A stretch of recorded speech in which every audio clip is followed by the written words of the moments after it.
Guess what, guys? We found a parrot on the street. You see?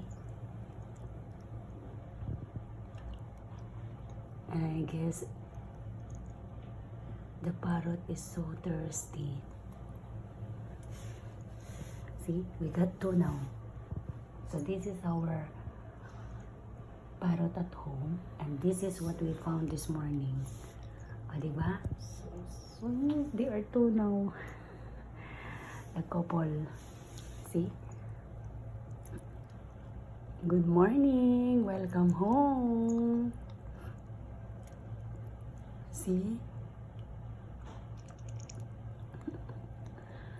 And what about Coco? Coco, you have your friend now. Coco.